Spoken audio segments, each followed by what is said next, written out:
Vem cá, o pessoal da esquerda, os socialistas, ainda falam que o Donald Trump é um cara mau. Ele não é um cara mau. Ele dá até presente para os socialistas. Vem cá, você conhece esse cara aqui? Não sei se você já ouviu falar. Talvez você pensou que fosse um avião. Errou, não é um avião. É um drone de guerra. O nome dele? MQ-9 Reaper. Você sabe o que esse carinha aqui faz? Vou te contar o que ele faz. Ele é capaz de mandar um míssil a 1.890 quilômetros de distância. Assim, vai além.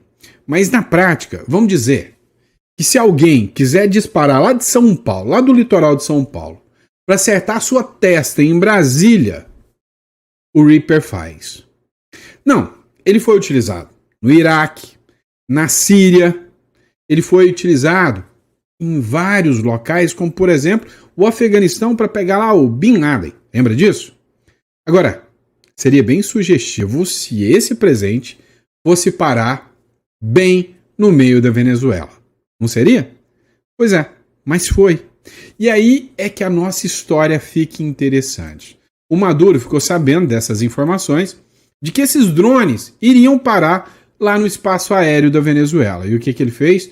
Óbvio, uma medida inteligentíssima para barrar os drones americanos no espaço aéreo venezuelano. Olha, se eu tivesse no lugar do Maduro, eu nem estaria dormindo à noite. Mas ele também não tá não, é o que eu vou mostrar para vocês. O negócio é que o exército americano rompeu todos os protocolos. Coisa que a esquerda, que a galerinha progressiva nunca imaginou que ia acontecer. O Maduro estava na soberba. Achava que lá no Iraque, lá na Síria, os ditadores caem. Aqui na América, não. O povo aqui é burro, já acostumou. Afinal, 30 anos de ditadura lá em Cuba, muitos anos de ditadura na Venezuela, foi muitos anos de PT aqui no Brasil também. Pois é, achou que o povo é burro e que aqui na América, os Estados Unidos nem iam olhar para cá. Se enganou. Parece que dessa vez o jogo virou e o jogo está ficando mais interessante em relação ao Maduro, tá? E nós vamos falar sobre isso. Outro ponto também que a gente precisa falar é o Silas Malafaia. Lembra dele? Pois é. O Silas Malafaia, ele entrou num inquérito do STF, né? O STF hoje fala que ele está ajudando o Eduardo Bolsonaro contra o Alexandre de Moraes, está tentando contra a soberania nacional. Detalhe, o Silas Malafaia não conhece ninguém dos Estados Unidos, nem inglês ele fala, mas ele está no inquérito. Agora, ele mandou um recado, claro, dizendo o seguinte: vai ter um jogo muito pesado contra o Supremo Tribunal Federal. E a gente vai falar sobre esse recado do Silas Malafaia. Outro ponto que a gente precisa falar também para vocês é um ponto bem interessante sobre um tribunal europeu que acaba de expedir uma ordem de prisão. Contra quem? Contra o quê? Eu vou te explicar. Você vai ficar até o final do editorial para entender tudo isso aí. Eu tenho certeza. Já deu para você sentir o impacto desse editorial. Informação que você não encontra em qualquer lugar, não. Então, seja muito bem-vindo. É um prazer ter você aqui. Não esqueça de curtir, compartilhar e ainda o principal, né? Inscreva-se aqui no canal. Se você se inscrever no canal, você vai ter informações sempre com fontes validadas, informações relevantes. Então, bora bater nossa meta. A gente vai chegar a 2 milhões de seguidores. Mas bora pra cima? Vamos entender tudo o que está acontecendo? Então, vem comigo, vamos entender o que está rolando aqui. Vamos começar com essa matéria do jornal Metrópolis. Vamos falar do que está rolando com a decisão do Flávio Dino e o impacto que isso tem em você, brasileiro, investidor, você brasileiro que também está com medo do seu real desvalorizar. Olha só, a Bolsa desaba com a decisão de Flávio Dino que afeta a sanção de Trump e Alexandre de Moraes. O Ibovespa, que é uma das principais bolsas de valores do Brasil, ela teve, que é um dos principais índices, né, da Bolsa de Valores do Brasil, ela desabou, né, caiu 2,10%. Adivinha quem foram os mais afetados? Os bancos, meus amigos, os bancos tomaram feio na tarraqueta por causa da decisão do Flávio Dino. Teve uma publicação do Bruno Zambelli, que é deputado, e aí ele até publicou lá e falou o seguinte: olha, a decisão do Flávio Dino, né, é absurda, Tanto é que o interesse deles é nada mais, nada menos do que sacrificar 220 milhões de brasileiros para salvar 11 ministros. Ou seja, a história do boi de piranha se inverteu. Agora mata a manada inteira para salvar 11. Né? Só para você ter noção, no mesmo horário em que a Bolsa Brasileira despencava, o dólar subiu quase 0,90%. E foi cotado a 5,48. E aí, vocês ainda ficam bravos comigo, né? A hora que eu falo, eu avisei. Eu disse para vocês que essa história de dólar a 5,38 não ia durar muito tempo. Eu avisei para vocês que isso não ia muito tempo, né? Então, eu acertei mais uma vez, né? Tava certo. E, detalhe, vai piorar. Pode ter certeza que daqui a pouco vem mais uma peripécia aí, alguma agrura aí dos ministros do Supremo, e aí é que o dólar dispara mesmo e a bolsa cai. Imagina se as sanções dos Estados Unidos chegam nos bancos brasileiros. Aí que você vai ver o peteco. Vai ser pior do que o confisco do Collor. Não tenha dúvidas disso. Vamos lá. Pensa numa figura polêmica. Chama Silas Malafaia. Né?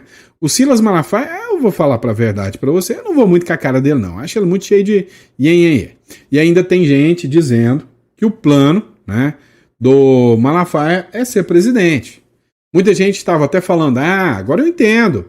Por que o Malafaia, ele falava do Alexandre de Moraes e nunca dava nada. Ele é aliado. Pois é. Aqui uma especulação de que era tudo teatrinho. O STF deixava ele falar. De repente, colocava ele na mira. E aí, ele se candidata a presidente, vira presidente e continua no mesmo diálogo, na mesma conversinha. Se isso vai acontecer, não sei. Sei que agora ele está na mira de um inquérito do ministro Alexandre de Moraes. E aí ele colocou o seguinte recado para o ministro Alexandre de Moraes, segundo o jornal Metrópolis, a fonte da matéria, Metrópolis, antes que qualquer esquerdinha aí venha me acusar de fake news, né? Malafaia, 2 pontos. Direita evangélica vai jogar pesado pelo Senado em 2026. E o Senado, né, é a ponta da lança para o impeachment dos ministros do Supremo. Vocês estão sabendo disso. Em conversa com a jornalista Natália André, no Acorda Metrópolis desta terça-feira, o pastor Silas Malafaia indicou que a direita evangélica vai jogar pesado na disputa pelo Senado em 2026. Olha, a expectativa é de que literalmente o Senado vai ganhar força. Ou seja, a esquerda está numa situação em que ela não tem mais respaldo nenhum. Então vai ser difícil o PT eleger pelo menos 10 senadores. São 81. A maioria vai ser de centro-direita e de direita. E aí, meu amigo, segurar a avalanche do impeachment em 2026 vai ser dificílimo. Agora, tudo isso depende do que vai acontecer em 2026, né? Até 2026, se ainda vai existir alguém da direita vivo ou solto nesse Brasil. Vem cá, eu falei para vocês do drone, né? O MQ-9. E aí, isso tá tirando o sono do Maduro completamente. Dá uma olhada nisso aqui. O Emanuel Rincon é um jornalista venezuelano. Hoje, um dos caras mais fortes do Twitter, né? Que fazem publicações em língua espanhola. Olha só. O Maduro proíbe todas as operações que envolvam drones no território nacional e os voos dos mesmos. À noite, ele revelou que não podia nem dormir.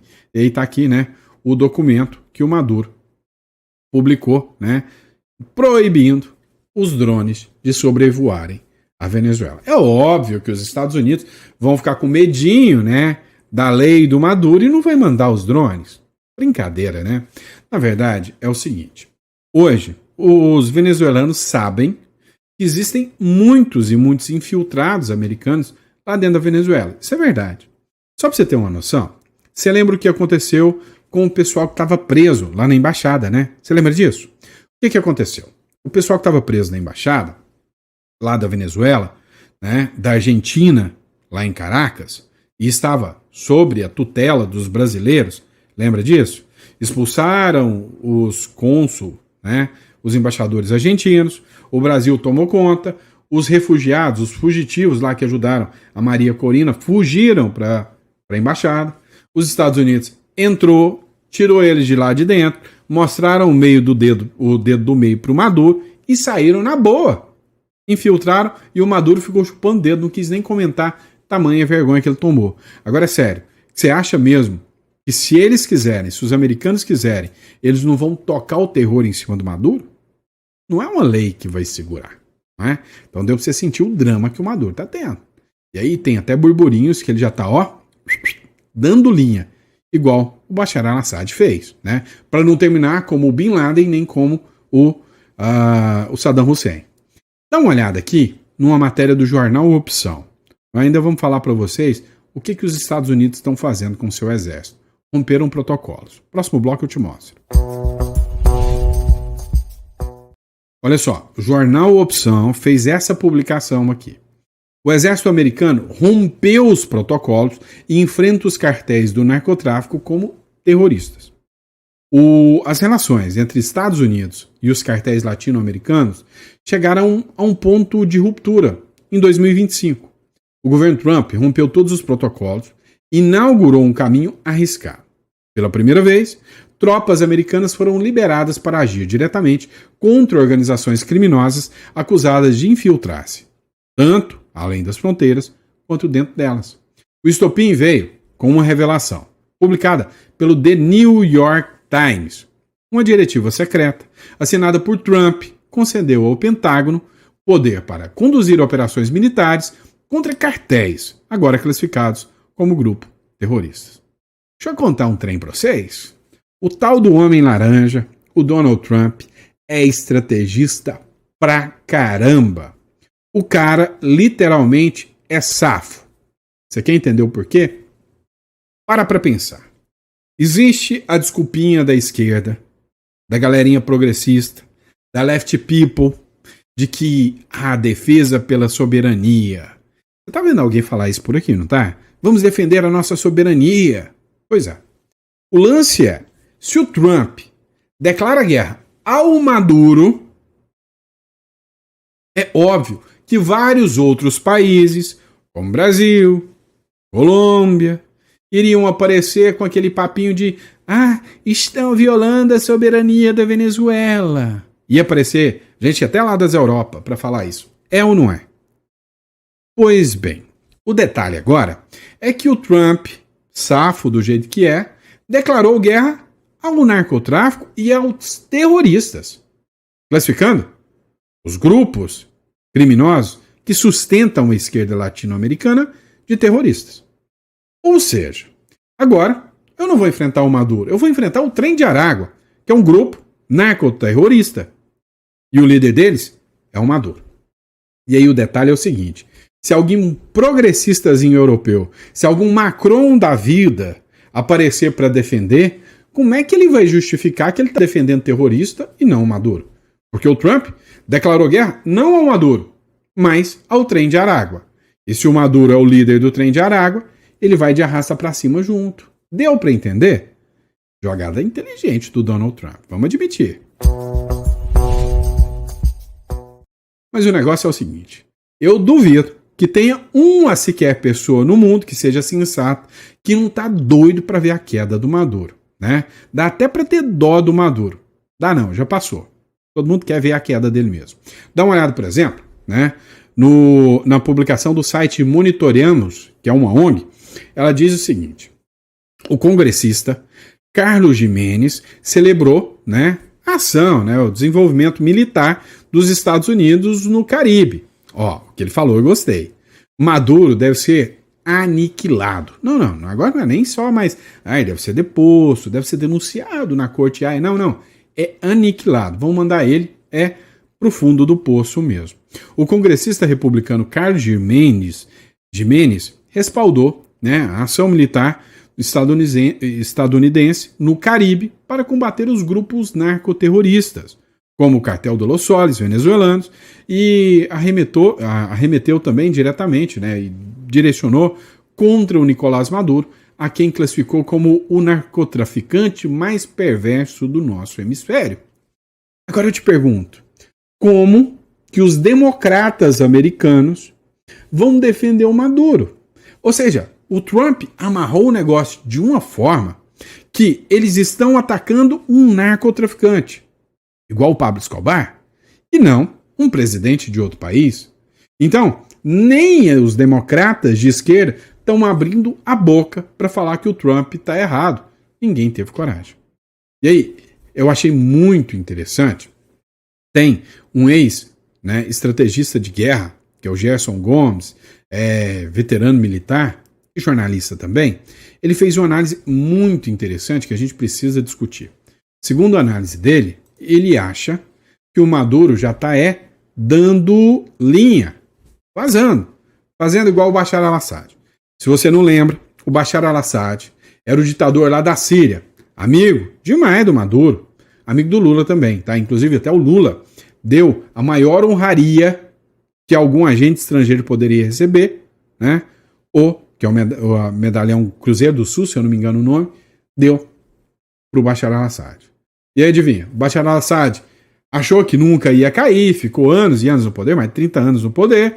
De repente, a hora que ele viu que o negócio ia dar ruim, ele entrou no avião, no helicóptero e fugiu, correu, saiu. E o Maduro pode estar fazendo a mesma coisa.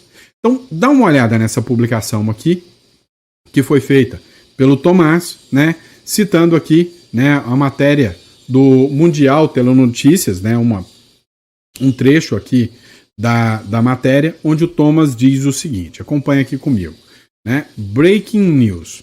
O veterano militar e jornalista Gerson Gomes aponta a queda do Foro de São Paulo, que é iminente, e Nicolás Maduro pode seguir o caminho de fuga de Bashar al-Assad, que é o que eu acabei de falar, fugiu da Síria e foi para a Rússia.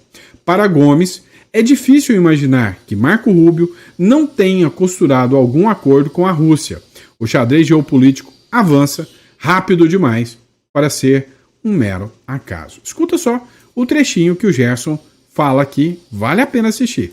Que agora, com o Paraguai e o Equador reconhecendo o Cartel dos Sóis como organizações terroristas, o Paraguai, inclusive, concordando com uma base americana ali de inteligência junto à nossa tríplice fronteira, apoio da Argentina na tríplice fronteira, Chile e Peru muito provavelmente terão eleições que também levarão a uma alternância na direção da direita. A Colômbia terá eleições, se eu não me engano, no ano que vem, e também Gustavo Petro hoje desesperadamente tenta se segurar com Maduro, que eu tenho quase convicção que Maduro não chegará ao final do ano, talvez até já tenha negociado com essa passagem do avião russo, ao mesmo tempo em que Vladimir Putin conversava com Trump. É muito provável que o próprio secretário de Estado, o Marco Rubio, que estava presente na reunião com o Trump, e o Putin lá no Alasca, tenha colocado a questão da Venezuela nesses termos, né? Assim como para a Rússia, Geórgia, Ucrânia e Bielorrússia são o seu quintal, podemos dizer assim, na Europa, ali, no que tange ali ao que seria a parte europeia da Rússia. Da mesma forma, é claro que Putin entende que a Venezuela, Cuba, a América Central, tudo está na área de influência dos Estados Unidos. Então, alguma negociação deve haver. Eu ainda aposto numa saída de Maduro parecida com a de Bashar al-Assad na Síria, que a Rússia acaba dando guarida ao seu ex-aliado. Ele já deslocou grande parte dos seus recursos de ouro via Turquia. É possível que sim, haja aí uma negociação nos próximos meses ou semanas em que a gente veja Maduro caindo, Gustavo Petro logo em seguida, já que agora Evo Morales, que era o único remanescente ali do Foro de São Paulo na América do Sul, também já está caindo. Não podemos esquecer da Nicarágua, é verdade, mas que também, 20 anos já da família ali dos Ortega à frente da Nicarágua, eles também não aguentam muito mais tempo. Tudo nos indica que o Foro de São Paulo só restará o Brasil ali com Lula e que provavelmente ano que vem, 2026, nós já teremos uma mudança de alternância no Brasil e Lula deve se aposentar junto com o que restou aí do Foro de São Paulo. Marco Rubio entende que a ditadura cubana está com seus dias contados e isso acaba tendo toda essa correlação, né, Paulo? Vamos lá, a gente precisa entender, né? Dá para perceber que o cerco já está se fechando. O fato de abrir uma base do FBI lá na Tríplice Fronteira, ali dentro do Paraguai, escolhendo o Paraguai como uma base, não foi à toa, não. Dá para perceber que isso aí foi muito bem pensado. E realmente foi um acordo. E eu acho que, sinceramente, provavelmente, né, até o final ali da semana ou do mês, Maduro já deu linha. É fato, né? E aí, dá para lembrar até uma promoção, né? Já viu aquela promoção, os Estados Unidos? Leve 2 pelo preço de 1, leva o Maduro, né? O Petro já vai junto. E se pedir com jeitinho, dá para levar até mais um. Só não posso falar quem é, senão eu vou preso. Mas que dá vontade de falar, dá. Você sabe de quem eu tô falando. Mas, enfim, tem mais coisa. Por que o Paraguai resolveu deixar montar uma base do FBI lá dentro, violando a soberania do Paraguai? Não. É para tirar, sem sombra de dúvidas, qualquer resquício, né, de quem possa ameaçar a retirada da direita do poder. É óbvio. Afinal, o Paraguai sabe que a esquerda é muito bem estruturada. E aí o Paraguai pensou o quê? Com Lula aqui no poder. O quê? Com a Bolívia. Com Colômbia. É muito melhor eu dar apoio e ter mais uma Argentina. Para o Paraguai, é uma barganha fantástica. Ganha proteção, status de aliado direto dos Estados Unidos e acesso à tecnologia e inteligência de ponta. Para os Estados Unidos, é um investimento barato para garantir a influência num ponto estratégico da América do Sul. Já pensou uma base militar bem na tríplice fronteira, do ladinho ali de Foz do Iguaçu? É, meu amigo, o jogo está ficando interessante de assistir. E aí, a matéria que cita, né? Paraguai criará base contra Hezbollah na tríplice fronteira. A gente já falou sobre isso, mas dá para você perceber que tudo é um jogo muito bem orquestrado, é um xadrez geopolítico bem interessante de assistir. Tá certo? Bora de próxima notícia. Pessoal, outra notícia que a gente vai falar é sobre uma ordem de prisão expedida por um tribunal europeu. Pois é, o Tribunal de Recursos da Itália analisou um pedido que o Brasil inteiro está de olho, está analisando. Já falei sobre isso com vocês muitas e muitas vezes. E aí, eles acabaram de decidir pela manutenção da prisão da Carla Zambelli. Pois é, a justiça italiana manteve a prisão cautelar da Carla Zambelli. Segundo essa publicação do CNN, e olha só, 15 minutos atrás essa publicação que eu trago aqui em primeira mão para vocês. A justiça italiana decidiu manter a prisão cautelar da deputada Carla Zambelli, rejeitando o pedido da defesa para conversão em prisão domiciliar.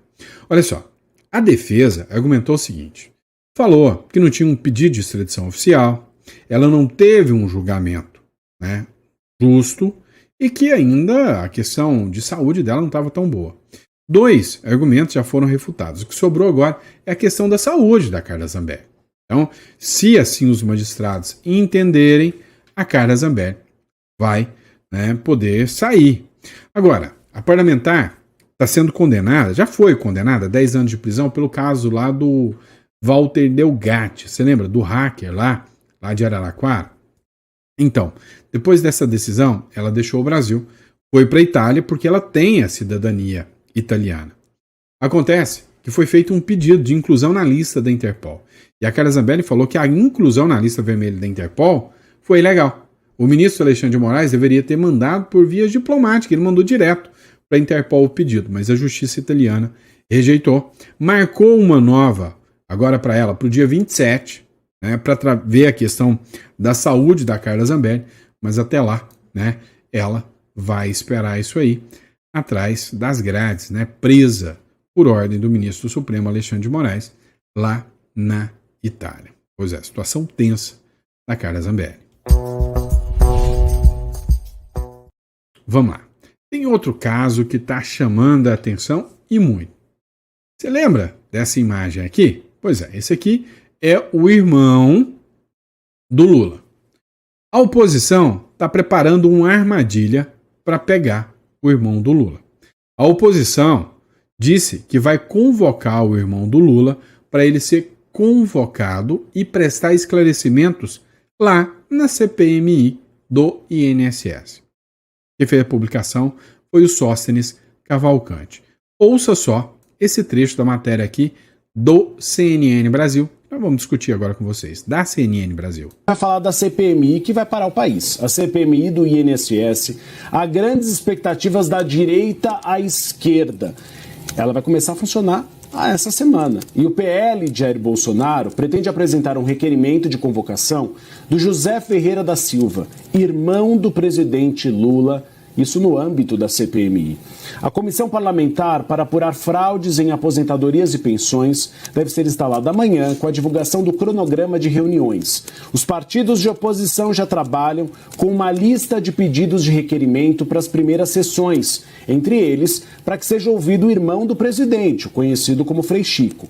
A Polícia Federal apontou que o Sindicato Nacional dos Aposentados, Pensionistas e Idosos da Força Sindical, que tem José Ferreira como vice-presidente, aumentou seu faturamento com base na arrecadação do INSS. O aumento da arrecadação saltou de 17 milhões em 2019 para 90 milhões em 2023. O total arrecadado é de 259 milhões. Isso de acordo com o relatório da Polícia Federal. A gente vai falar da... Pois é, 259 milhões no bolso de um sindicato que não faz nada além de militar pela esquerda. Porque ajudar mesmo não ajuda em nada. É uma verdadeira tranqueira o trabalho da maioria desses sindicatos. Existem entidades sérias, a gente tem que admitir. Mas o pior de tudo foi o cheiro que eu senti quando eu li essa matéria. Você sentiu também? Puxa aí pra você ver, ó. Sentiu não? Cheiro de pizza. Não. Você acredita mesmo que essa CPI vai ser séria, tendo o Omar Aziz como presidente? Ah, você só pode estar de brincadeira, né? Se brincar, né? Eles colocam até a turma do sindicato para tomar conta dessa CPI. Não, vai acabar em pizza. Agora, só tem um ponto bom. Só tem um ponto positivo nessa história aí, né, da CPI. Pode ser que no meio do caminho surja algum furo, né, alguma coisa que escancara, né, e que viralize e que as pessoas vejam realmente, né, o que fizeram com os coitados dos aposentados. Vamos lá. Vamos dar uma olhada nessa matéria aqui do Infomoney. O X do Elon Musk, tá sumido o Elon Musk, hein? Né? O Hélio Mosca, como ficou conhecido aqui, sumiu, desapareceu. Ninguém nem veio falar dele mais. Ficou quietinho. Depois que brigou com o Alexandre de Moraes, todo mundo tava achando maravilha assistir essa novela, né? E aí depois ele brigou com o Trump, aí o jogo ficou sem graça, ele sumiu, né? Mas o X do Elon Musk alertou os Estados Unidos para a barreira ao comércio digital e judiciário no Brasil. O X, você lembra que o X foi bloqueado? Pois é, o X também lembra. Quem bate, esquece. Quem apanha, não esquece, não. Pode ter certeza. Após o Brasil responder às acusações de uma investigação dos Estados Unidos, entidades empresariais e companhias do Brasil e dos Estados Unidos também se manifestaram oficialmente sobre a apuração. O X, do bilionário Elon Musk, encaminhou sua manifestação ao representante comercial dos Estados Unidos, a USTR, que é a sigla em inglês, destacando que o Brasil representa uma das maiores bases globais de usuários da plataforma e um mercado estrategicamente significativo. Em seguida, afirma que há preocupações substanciais quanto à previsibilidade regulatória, proporcionalidade na aplicação da lei e proteção do comércio. O X ainda lembrou, em julho deste ano, o STF declarou parcialmente inconstitucional o artigo 19 do Marco Civil da Internet. O X lembrou ainda que Moraes bloqueou o acesso à plataforma em todo o país, congelou as contas bancárias da subsidiária local na rede social e bloqueou a conta até da Starlink, que não tem nada a ver com o negócio. Então o dinheiro da Starlink acabou sendo bloqueado aqui no Brasil. E essas decisões do ministro Alexandre de Moraes estão gerando muita repercussão. Inclusive, entre Supremos ou ex-Supremos. O ministro Marco Aurélio de Mello se tornou uma figura, vamos dizer assim, não muito afeta, né, ao ministro Alexandre de Moraes, não muito benquista, né, por ele. O Marco Aurélio de Mello deu umas criticadas no ministro Alexandre de Moraes, né? O Marco Aurélio de Mello falou que o ministro Alexandre de Moraes ele vai sentir o peso ainda da história, que a história é implacável. E aí ele rebateu, o Alexandre de Moraes rebateu o ex-ministro Marco Aurélio de Mello e disse que o STF é a vacina contra a autocracia. Cara, esses caras se acham, hein? Falar o quê, hein? O ministro do STF Alexandre de Moraes rebateu o ex-colega da corte, Marco Aurélio de Mello, que afirmou que a instituição atuou como vacina após o Brasil ter sido infectado pela doença, a autocracia. Então eles são, o anticorpo, eles são a vacina que salva o Brasil. Vai vendo. Em entrevista ao jornal The Washington Post, divulgado nesta segunda-feira, Moraes defendeu o STF após Marco Aurélio, hoje aposentado, declarar estar triste com a deterioração da instituição e dizer que a história é implacável e que depois o ministro Alexandre de Moraes vai acertar as contas com a história. E muita gente concorda com Marco Aurélio mais do que com Moraes. Eu, por exemplo. Moraes, porém, contestou o ex-colega e afirmou que o STF teve que agir como vacina diante da infecção do Brasil pela doença, da autocracia, reforçando o trabalho da corte diante dos ataques à democracia. Não há como recuarmos naquilo que precisamos fazer, afirmou. Digo isso com total tranquilidade. Pois é. Vamos acompanhar, as cenas finais desse capítulo dessa novela, Essa novela, pelo que eu percebi, ainda está longe de acabar. Vocês ainda me verão aqui por muito tempo aqui falando de cada cena dessa novela, cada capítulo dessa trama intrigante chamada política brasileira e da política mundial que está pegando fogo, Mas assim, eu queria só comemorar com vocês. Se por um acaso eu aparecer aqui tomando uma cerveja, comemorando, e o editorial ficar uma porcaria porque eu estou comemorando, é porque o Maduro caiu. Mas eu vou fazer esse editorial tomando cerveja. É uma aposta. O dia que o Maduro cair, eu vou comemorar num editorial aqui com vocês. Vocês podem ter certeza disso. Tá todo mundo querendo a queda do Maduro. Tá certo? Dito isso, muito obrigado pela confiança, pela credibilidade. Recado rápido para você aqui, tá? Olha, com a loucura que o Brasil passa, se você é um empresário, construiu um patrimônio no Brasil, você precisa se proteger. Deixar o seu patrimônio, aberto para ser alvo dessa loucura chamada Brasil, não dá certo. Então, você precisa conhecer os instrumentos da holding e da offshore. O que é a holding? A holding é você transformar o seu patrimônio em uma personalidade jurídica.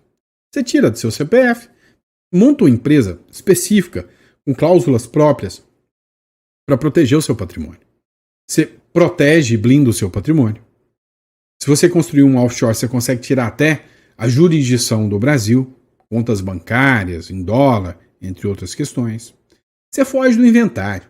Já viu tanto que o inventário é tenso? Você foge dele. E ainda consegue economias tributárias muito vantajosas. Vale muito a pena. Tá? Então, antes de mais nada, se você acha que isso é interessante, você vai clicar aqui, tá? No número aqui e vai clicar aqui na descrição. Estou até errando aqui, estou pensando no Maduro, tá? Vai clicar aqui na descrição, tá? Ou então vai mandar uma mensagem aqui para o nosso escritório, vai falar aqui com a nossa equipe aqui, vai agendar uma consulta e a gente vai estar aqui para poder te orientar, fazer uma consultoria financeira bem completa para você. Fechado? Grande abraço, fica com Deus e eu vejo vocês no próximo editorial.